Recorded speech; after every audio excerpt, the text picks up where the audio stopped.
we meet in an hour of change and challenge, in a decade of hope and fear, in an age of both knowledge and ignorance.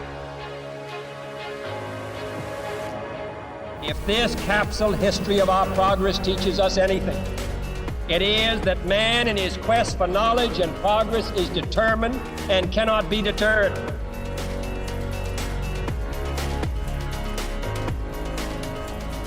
Because that goal will serve to organize and measure the best of our energies and skills.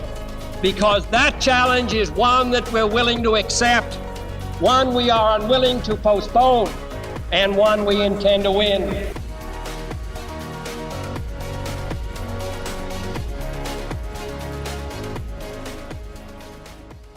Welcome to another episode of the Energy Impact Podcast. Our guest today is Josh Haacker, the Chief Investment Officer of Climate Investments. Josh, great to have you on. Michael, thanks for the invitation. Happy to be here. Yeah. Well, excited to hear about all the work you're doing today. But first, before we get into that, tell us about you. Where are you from? Yeah, so I grew up outside of Buffalo, New York, in a town called North Tonawanda, sort of blue-collar city outside the Rust Belt there in the Great Lakes area, right?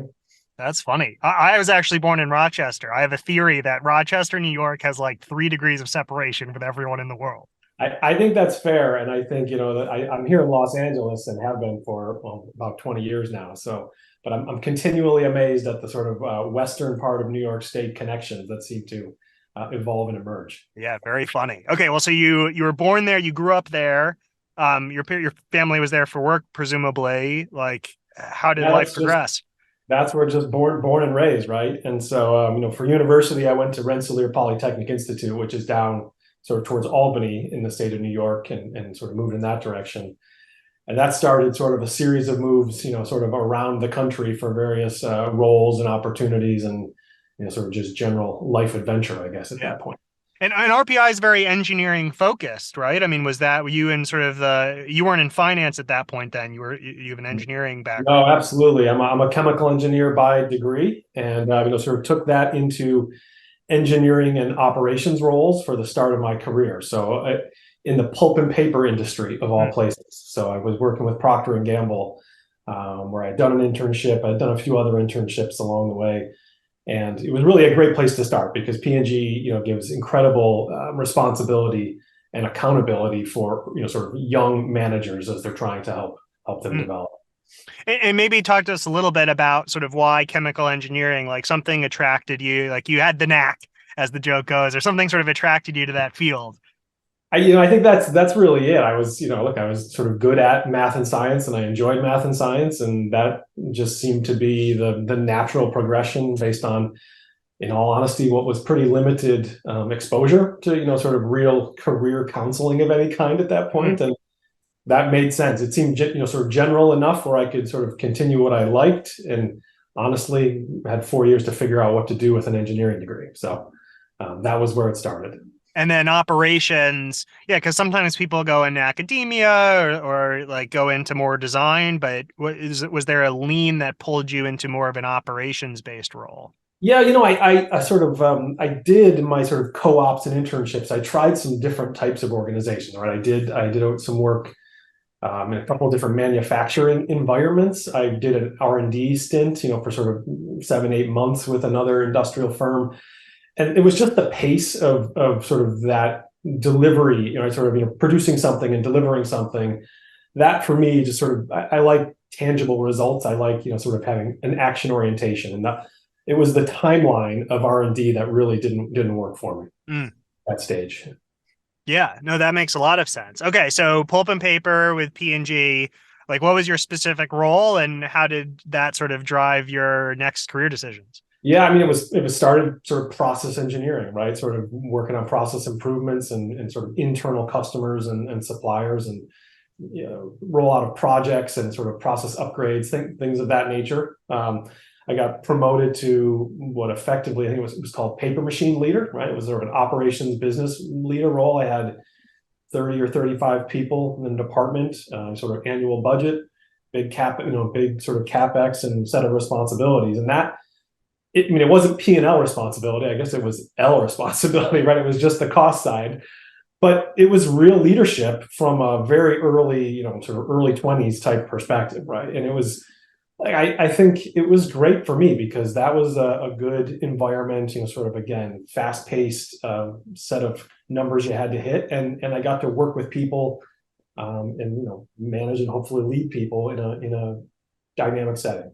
Yeah, really cool. Okay, so you did that for a number of years, like super early leadership, sort of operational experience.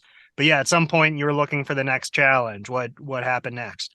Yeah, the path there was sort of, in manufacturing, a little bit more of the same, right? I mean, the idea was you could keep taking on more responsibility, or you could move to Cincinnati within P&G, and sort of neither of those were really that, I don't know, compelling to me, right? The work was interesting, the people were great, but it didn't feel important. And I mean, I sort of looking back, that I think does summarize what I was feeling, and I was really into the outdoors then, right? So I was, a rock climber and backpacking and mountain biking. That was sort of what I did. And I was trying to see if there was a way to marry the two in some way, right? Sort of a technical, career focus, but this idea of the environment and trying to preserve or protect the, sort of the things I loved. And the backdrop of that then this was the late 90s. The Enron, the energy crisis, right, and the whole Enron debacle, and the sort of regulated and deregulated markets mess. And the aha moment for me was, here I am managing this annual budget. We're at Procter and Gamble's largest manufacturing facility worldwide. We had like 3,000 employees, and we were shutting the plant down to sell the electricity back to the grid from our cogen plant. And I was just, as like a young professional, I was like, there's something way more interesting going on here, right? That 3,000 people are sitting idle, probably billions of dollars of CapEx sitting idle, and we can make more money doing this. And that was just really captured my attention. So I started thinking about energy, and I had this theme of the environment, and someone, a former, I forget how it got to me, but I got the book Natural Capitalism. Written by Amory Lovins and Hunter Levins and Paul Haacken.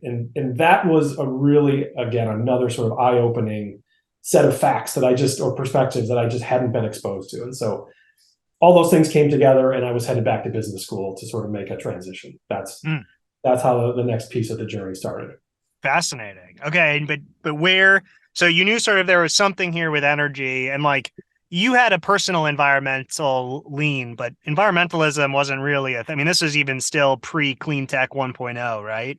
Absolutely. Yeah, absolutely. So I went to business school, and I used all the papers and projects and independent study tasks that I could all around, sort of, it became renewable energy in my mind. That was really where I was going. I was going into the power business, but specifically it was renewables. And again, context. So Enron melted down. GE buys the wind assets of Enron.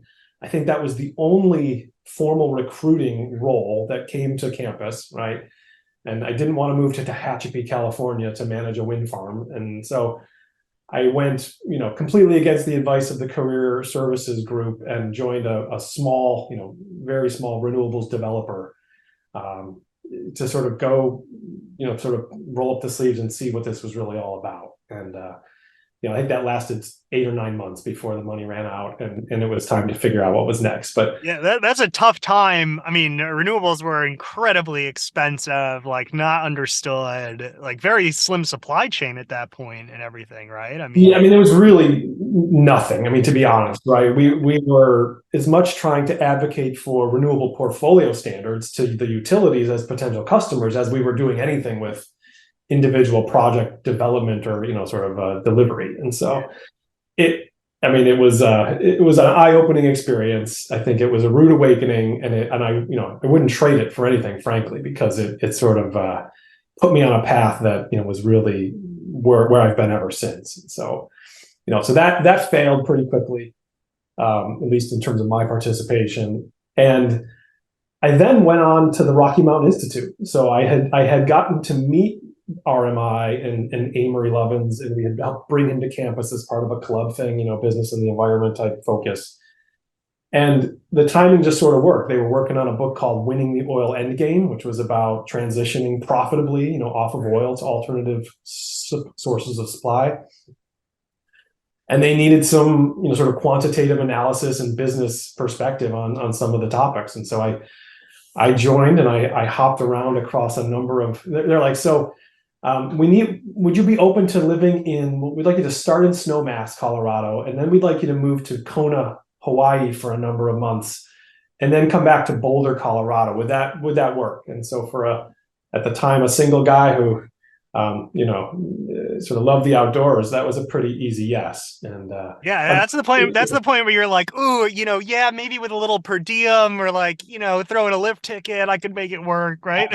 I learned to surf. I mean, that's where I learned to surf on those days in Kona. And you're right, I missed the ski season. I hit mud in Snowmass, but there was a fair amount of, the people who work there love the outdoors, and so there was fun. Hiking, biking, and okay, very cool, very cool. So somehow you still got some work done while being tempted with those distractions. Yeah, so it was great, right? I mean, that organization, particularly at that time, that's before they merged with Carbon War Room and sort of since all the growth, right? It was still a pretty small think and do tank, as it was described, and a strong perspective, and I learned a ton. And that was pre-ethanol, pre-biodiesel. I was building the supply stacks for those, those potential technologies.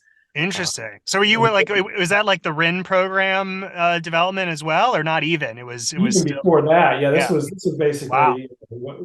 Could we convert, could we convert corn to ethanol? And what's this cellulosic ethanol thing? And how many fats and greases are there that could be converted to biodiesel? I mean, this was the earliest, before the first sort of like the first boom of that as well. And was also the company, or the NGO, RMI, was playing the role of sort of independent advisor of sorts to the California and Nevada investor-owned utilities at the time around demand response. And so, we were getting to see all the data and try to clean it and help draw the conclusions and make the recommendations. So, it was it didn't last. I mean, it was a year and a half or something I was there, but it was a very timely, sort of a set of experiences given what was to unfold in sort of the energy landscape. Mm-hmm. Okay, well, yeah. So that I find people that have that grounding in some form of supply demand fundamental analysis is like that model is translated everywhere in energy markets, right? And then all we're arguing about is the rules. Oh, that's right. That's right. And so I think that's where. So, fast forward, I went to AES Corporation after that, sort of moved into project development and project finance roles, away from corporate in Southern California, but got great, sort of another organization that really decentralizes decision-making and autonomy. And, worked with a small group. We supported 10 operating power plants. We helped them coordinate, power purchase agreements and refinancings, and then greenfield development and small M&A. And really, to your point, got to sort of see, learned the industry, right? Got a lot of direct hands-on exposure to the markets and contracting and financing and how these assets operate in a marketplace. And that's a pretty complex set of, again, it's all algebra, but it's a pretty complex set of sort of interconnected contracts. Was that like a general program that exposed a suite of people to those things, or are you just kind of lucked into a position? Well, I shouldn't use luck. I mean that in the best way, but like, ended up in a position that gave you that breadth, because you hadn't done real project finance up to that point. It doesn't sound. No, I mean, I'd had some exposure, but just, sort of, again, through the sort of quick development assignment. But you're right. I mean, this is sort of, it wasn't a program. It was some element of luck for sure. And, joined this small team and really got to sort of, learn it from the ground up, right? I mean, really learning from people who had been in this business for some amount of time and who were willing to, of course, invest in an associate at the time or whatever my title was. And then quickly was able to get into, being the project director for a big, greenfield generation facility and, looking at portfolios of assets or individual assets to bring in. And, it was a great set of experiences over what were really only a few years. Yeah. Fascinating. Okay. So you really kind of hit it all. You've hit the fundamental analysis, you have the ops background, you got exposed to sort of, I guess probably the deregulated arm of AES, right? So you got exposed to this broader sort of project capital process. Where did you, for a couple of years, and then what? Yeah, so that was the next, I mean, sort of the next, at least looking back, right, the next moment. So I mentioned being a project director. It was for a 600 megawatt pulverized coal plant in Oklahoma. And, at some moment I sort of picked my head up and said, something's gone astray here in terms of my intent and my interest and my sort of what I was passionate about. And so, sort of, it was still early. I mean, AES was sort of thinking about renewables. They had a wind business out of San Diego at the time, but that was it. And that was sort of along that time. So now we're in the sort of early 2000s to mid 2000s. And so met a firm called US Renewables Group, right, which at the time was one of the only sort of dedicated funds and fund managers who were thinking about clean energy in sort of that scope and space. And they were raising a second fund, and the first bigger check writers were coming into the sector, and so they intentionally moved earlier in the development cycle, and that was what I was doing. And met the founding partners there, and quickly sort of found an opportunity for myself. So timing, a little bit of timing, a little bit of luck, and a little bit of persistence. I think I was accused of stalking them for some number of months or even a year before the timing worked out. That's great. I love that. Yeah, you make your own luck, right? Like you have to put in that effort, I think. There just weren't any seats, right? I mean, it wasn't this wasn't a theme yet. This wasn't a sector or an asset class. It was still fringe. And so, there was a seat I had to try to find a way to get into. Yeah. Okay. Well, so you hounded these people and hung out at their coffee shops, and we're at the end of their driveways. You got in. How did that evolve? Yeah, so I ended up spending about 10 years there, maybe just short of 10 years, and it was an incredible set of experiences. Right, this was a dynamic landscape, sort of an evolving sector. This was in timeline, this mid 2000s to so this is we're just before the financial markets collapse of 09, right? So join the firm, things are going great. Everybody's talking about big valuations and lots of transactions, and then the bottom fell out. Yeah.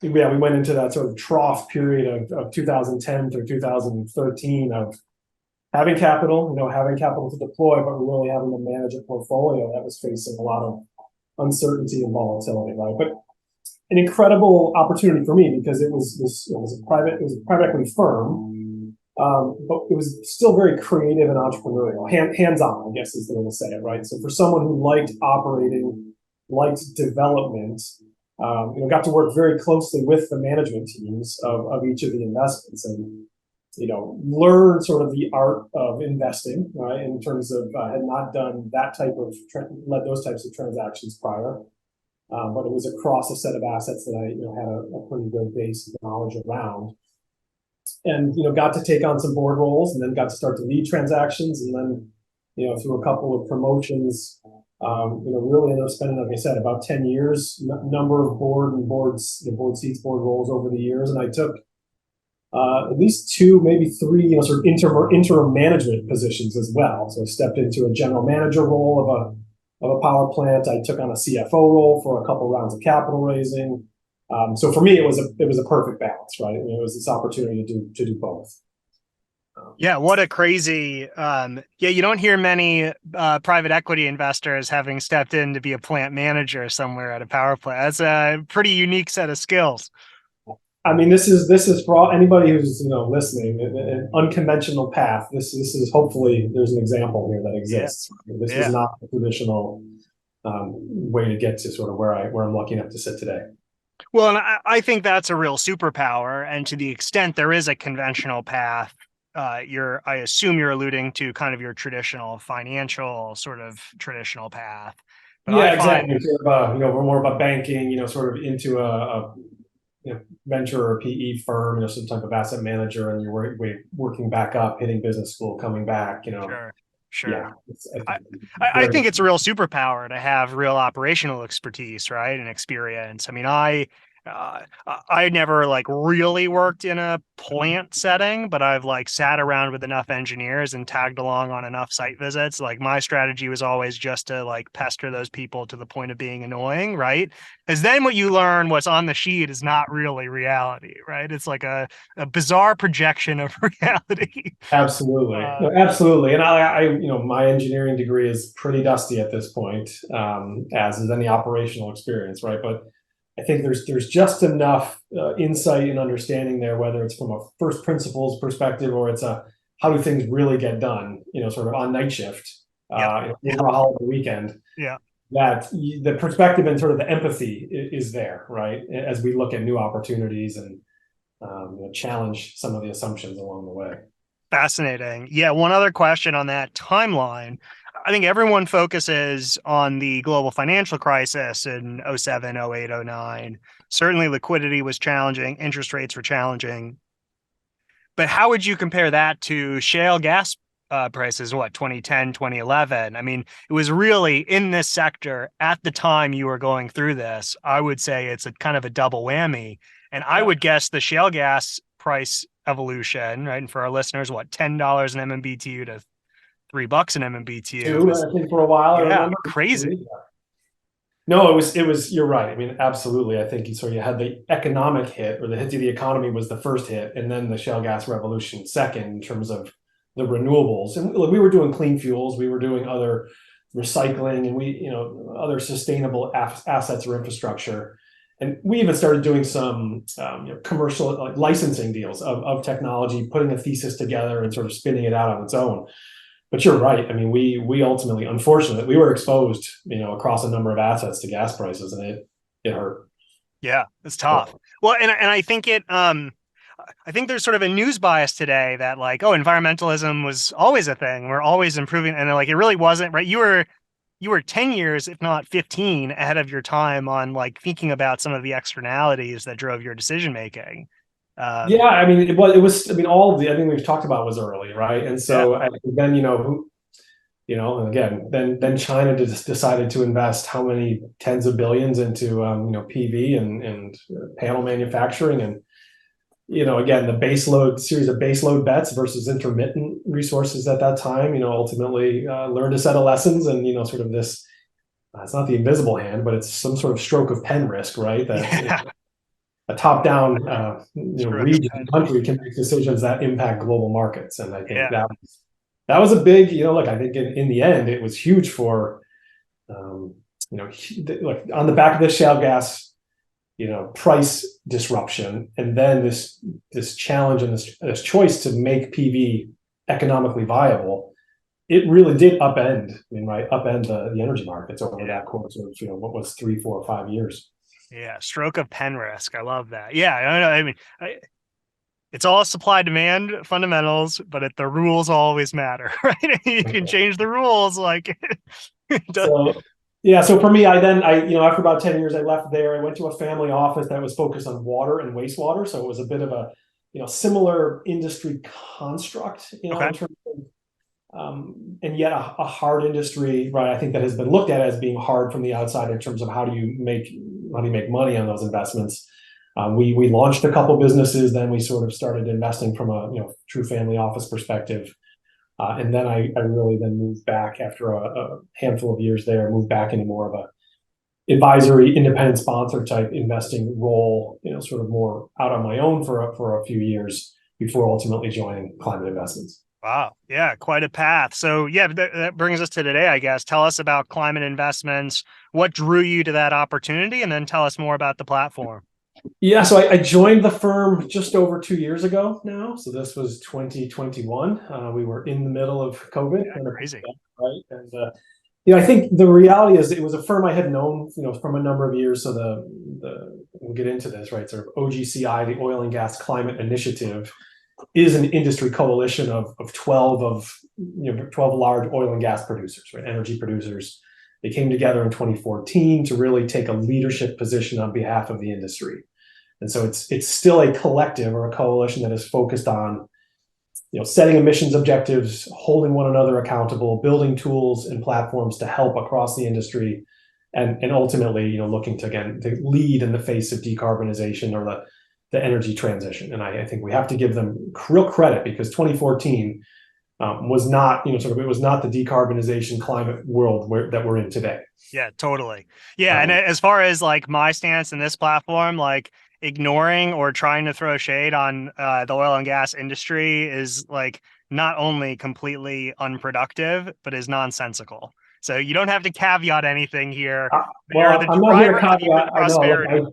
I jumped in with both feet, right? So for someone who had really pivoted his career around, the sort of environmental benefits and, sort of a clean energy personal platform, at least, people, I got some questions from people I've known for a long time, right? That sort of asked me, really, that's next. Okay. So, there's OGCI, and then there's climate investment in 2016, and then it really became operational in 17. 11 of those 12 member companies, as we call them, created a fund. So they each contributed $100 million to put together a $1.1 billion pool of capital, with sort of the shorthand mandate to catalyze and demonstrate decarbonization solutions. So, I got to know the organization, sort of got to build some relationships, and then late 20 or early 21, sort of got a phone call and had some conversations about the next phase of growth for this platform. And the backdrop there was, we were just coming off of which COP was that? There was a moment there in early 21 when partly, it's just pre-pandemic, and the forces were really aligning, right? I mean, the politics, the policies, the regulation, the incentives, and I think ultimately it was the demand, right? I mean, we were seeing demand driven by consumers, and driven by corporates as a result, that net zero commitments were becoming real, right? All these various mandates and objectives were becoming real. GFANS was sort of taking hold, right? It was this moment where for me, it was like, here's an opportunity, at a moment in time, can't say no based on what I hope to accomplish, right, in my career. And so a unique platform for sure, again, representing, and we invest independent of those investors, right? We have a pool of capital. We're not a CVC, right? We don't have the obligations that a CVC has.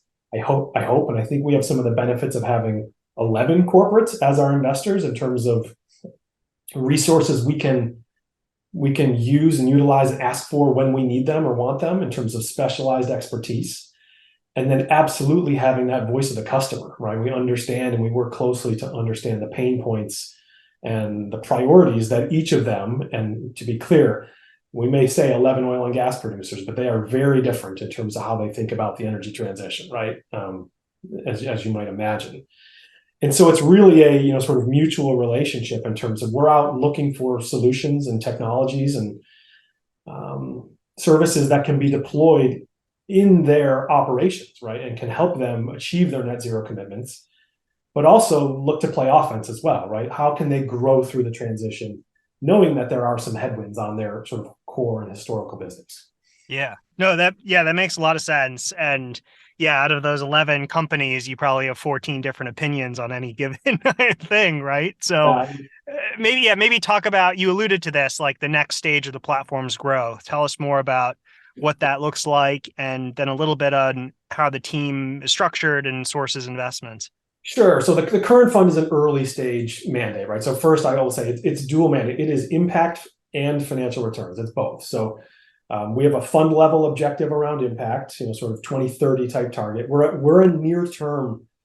We use a near term perspective, right? There's a lot of 2050. There's a lot of moonshots. It has to be part of the solution. Don't get me wrong. And if you look in our portfolio, you might find one or two that are sort of longer dated. But whether it's sort of our view that there's a time value to carbon, or whether it's our LPs who think quarter to quarter, what have you done for me lately? That's how we've operationalized it, right? So we set an annual target for realized emissions reductions, and we get our compensation is tied to it. So we're on the hook, impact first and financial returns, because same way that group of LPs is not interested in philanthropy, right? Sure. It's got to move the needle for them towards the bottom line. So it's a ventures technology entry point and a deployment or development stage projects entry point. And the idea is that we can do either or both because, right, not everything is a software AI-enabled cloud-based solution. Right, in Unfortunately, this space, most of it isn't, right? I it takes mean, hardware, it takes steel on the ground, right? Or yeah. it takes a combination of the two. And so that's the flexibility we have in that pool of capital. And I'll just sort of, sector-wise, I talked about our energy producer LPs, but if you look at the portfolio, it's only about a third directly applicable to oil and gas. So I'd say, sort of, it wasn't a scope 1, 2, 3 perspective back in 2016, but if you use that lens now, about a third scope 1, scope 2 for those operators.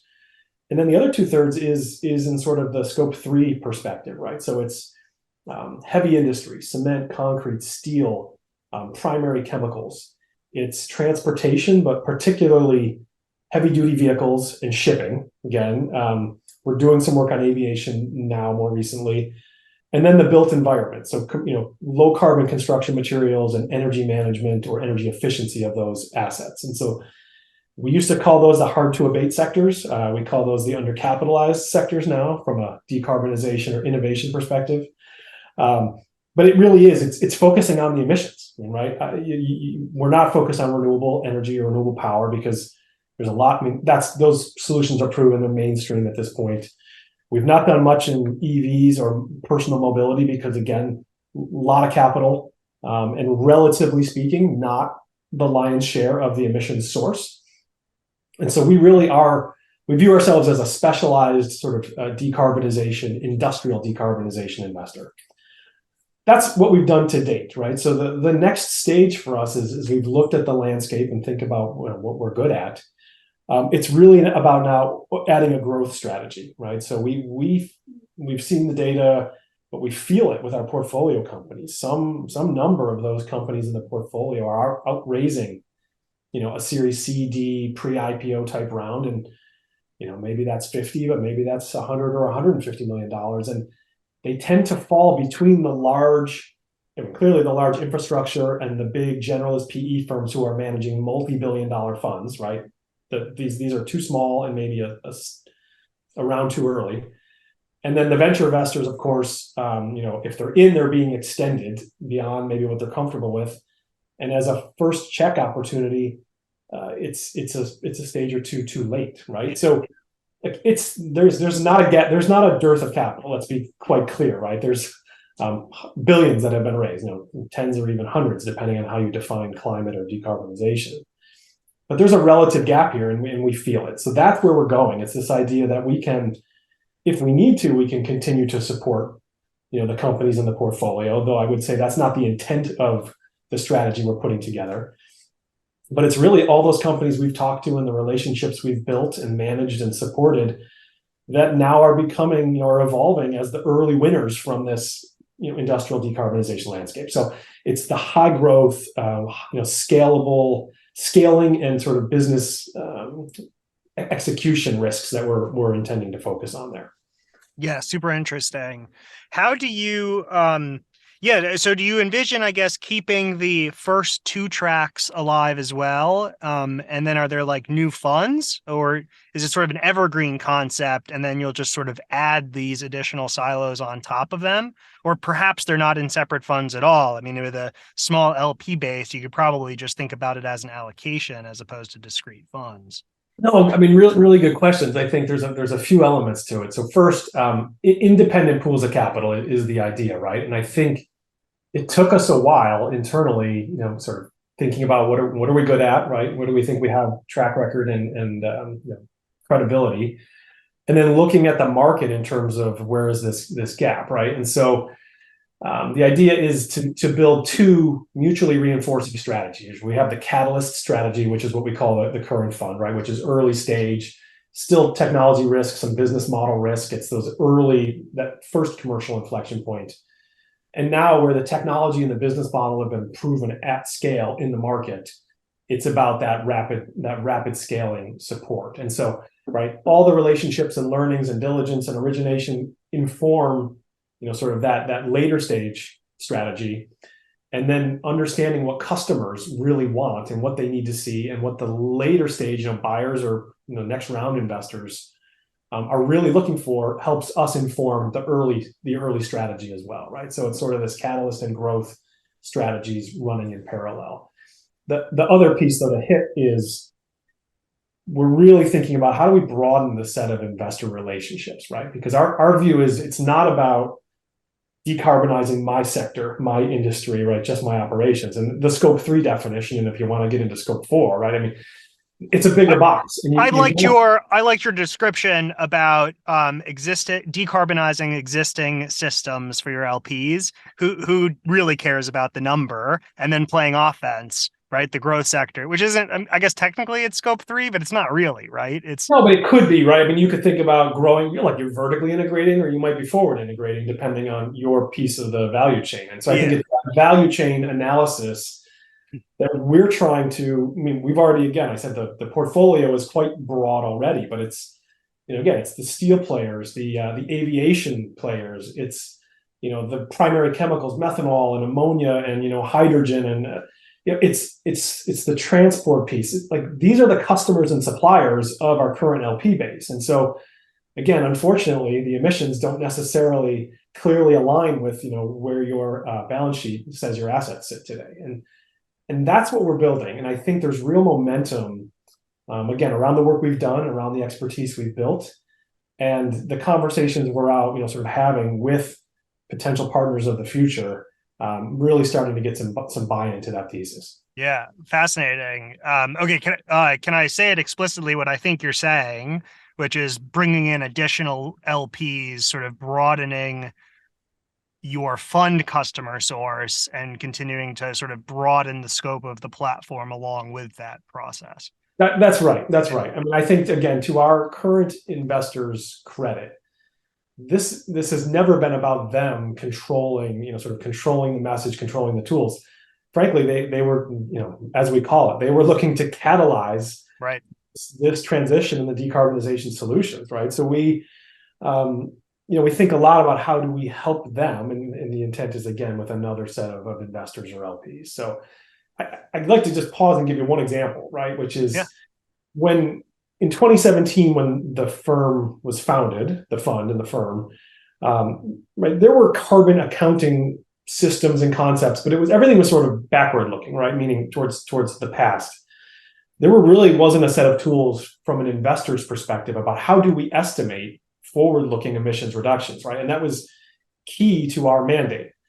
I think further, if we're honest with each other, given the set of LPs, it wasn't just important, it was sort of mission critical that we had a set of tools that were credible, right? Viewed as credible in the marketplace. And so the team, certainly that predated me, gets full credit for really building a rigorous methodology for sort of quantifying the emissions reductions. And against what baseline? Against a baseline that's dynamic and changing over time as the supply stack changes, right? Like, it's not an easy task, and it gets very messy. And so quickly they brought in a series of sort of partners, Energy Impact Partners, Boston Consulting Group, Prime. I mean, there was 6 or 7 that came in as a founding group that then started to say, okay, how could we use what's been started here to really formalize?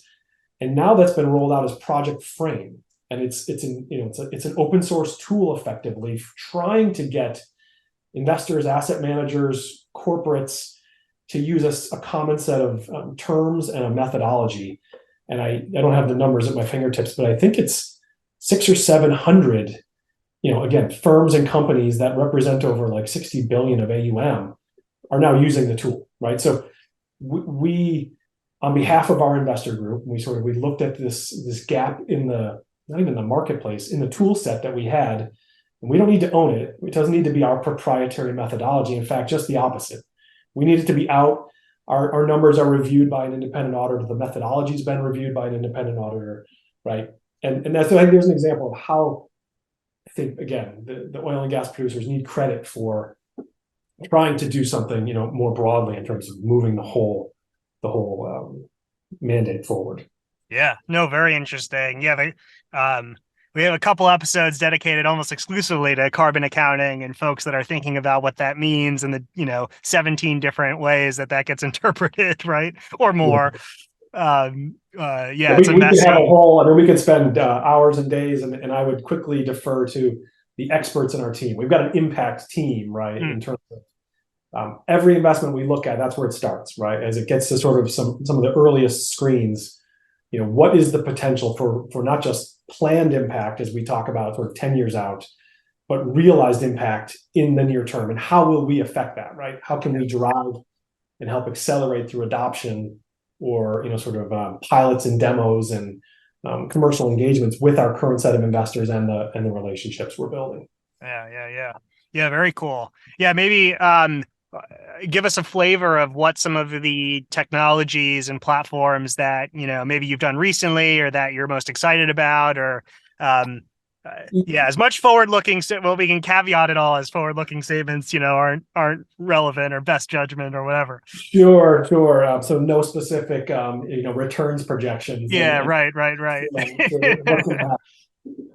No, look, I think some areas we didn't really hit it earlier. The themes or the objectives we invest towards is methane emissions reduction, CO2 emissions reduction, and then carbon recycling, sort of CCUS type opportunities, right, across those sectors. So just to use that as maybe the lens, right? So we've done a lot in terms of methane emissions, and it started with the detection and monitoring and measurement technologies, because it's cliche, of course, but if you can't measure it, you can't manage it, right? Now that was driven by insight and even maybe access from our investors, right? So again, using that lens and those relationships, but it has now evolved to mitigation, right? Where we're actually investing in some project type assets and platforms who are out, repairing the leaks, right? Whether that comes from an LDAR leak detection and repair, or it's from flares, or it's what have you, like, right? We're trying to close those loops, because just detecting and monitoring is not the solution, right? It's not what we're here to do. So I think that's an area where we were out ahead of the market, frankly, right? And now, responsibly sourced gas and border carbon tax adjustments, and again, OGCI put together the Aiming for Zero Methane initiative on behalf of the industry. Their EPA regulations are looming, right? The tailwinds are there. So there's a sector we continue to be focused on. That tends to be the scope 1, 2 perspective of our current investor base. I think carbon capture, again, is another area where we were out, I think, early. But the IRA, right, just sort of in terms of, I think our internal estimate was by moving 45Q up 4 to 5 times, sort of increase in the economic opportunity set in the U.S. It's a U.S. perspective, right? But huge. Carbon capture sort of kills me a little bit. I mean, it just like, those are hefty tax credits, right? And that is like a challengingly scale. It is like a real challenge to scale, right? So I think, fair point. That is a hefty tax credit. I think we could again do a sidebar on the breadth and depth and history of tax credits and other incentives in terms of the energy industry broadly. And we'll start with PTCs and ITCs and RINs, and we'll go all the way back to sort of other natural resources, right? But fair point. I think the way we look at it, and not to pick on carbon capture, I also think hydrogen is sort of a similar sort of challengingly tough economic structure as well. So I don't just pick on carbon capture. Yeah, no, I'm not. I love, like, setting the economic debate aside, because I think that are fair on both points, right? We think about avoid the emissions, reduce the emissions, right? Recycle or utilize the emissions, and then store them, right? And so I think it is that pecking order. From a practical or realist perspective, again, to your point about it's a transition. We're calling it a transition for a reason, right? There are trillions of dollars of assets out there in the oil and gas complex that are, operating. They're not going to go away tomorrow.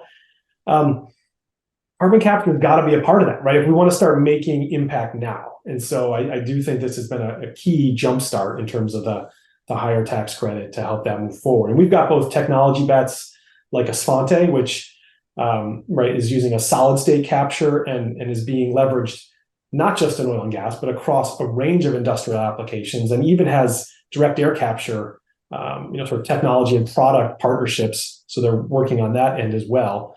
But we've also done projects where it's more proven technology, but in a new application. So post combustion in terms of natural gas power plants or LNG, and of course tied to some hydrogen, blue hydrogen, and other chemical opportunities. So that's a key theme for now. It's sort of of the moment, certainly.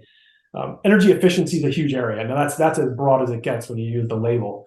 I think recently we've been pretty active in that built environment sort of application. So it's from a HVAC, sort of energy efficiency, energy management perspective. We've got a recent investment in a company called AeroSeal, which is about sealing ductwork or sealing building envelopes and having huge efficiency gains just in terms of that, that energy loss through cracks and leaks. Really incredible results there, and we're excited about that one. We've got other hardware-enabled software solutions or vice versa that we think are key in terms of, again, closing those loops. I think the agency issues we've seen for many years and decades in energy efficiency between those who use the energy, those who pay the bills, and those who make the CapEx investments. I think, right, again, it's hard to solve, but it's not rocket science, right? Like right. We are finding those solutions, and there are plenty of platforms and intermediaries now. And so we're seeing a lot of opportunity there, and even around optimizing sort of Converge as a company we back that's a real-time hardware sensors in curing concrete in big construction jobs. And it's sold on an ROI basis because the real-time data allows them to move more quickly with the schedule. But what it's really doing is allowing for the optimization of the cement content in the concrete, which is where the bulk of the CO2 emissions are embedded, right? And so it's that optimization that drives the CO2 emissions reduction. So I think a number of elements of really interesting areas around that sort of theme as well. Interesting. Yeah. No, that's that's super cool. Yeah. What about like some of the other like hot subject tech of the day? Geothermal is always one, pump storage is one, nuclear is one, like any other like hardware stuff. I'm sure there's a couple others that I missed, but yeah, I mean, so to be just to sort of, so I don't lead anyone astray. I mean, we're not just hardware, right? We are doing software. We've got a couple of sort of industrial focused AI type software platforms that are looking to really just deliver efficiency gains where it's really just through a more effective control, right, and optimization. So I think there's definitely a place for that as well, and the repeatability of those types of solutions. Yeah, fascinating. Oh, that's super cool. Yeah, I love how you walked through all of that. I do want to be conscious of time. Anything that we didn't talk about that we should have, or that you wanted to? I mean, I think we covered a fair amount of ground. I think this is an exciting time, right? I think the momentum has built, and I think we've moved past the point of, well, for many, whether or not climate and decarbonization need to be a part of sort of the collective effort going forward. I think it's maybe more about sort of how and how fast, and frankly, my own 2 cents is, not fast enough in terms of what we're doing. So, look forward to continuing the conversation and sort of seeing if this inspired any conversations with others going forward. Yeah, incredible. Thanks so much for coming on. It was awesome. Great. Thank you, Michael. I appreciate it. Our leadership in science and industry, our hopes for peace and security, our obligations to ourselves as well as others, all require us to make this effort, to solve these mysteries, to solve them for the good of all men and for the progress of all people.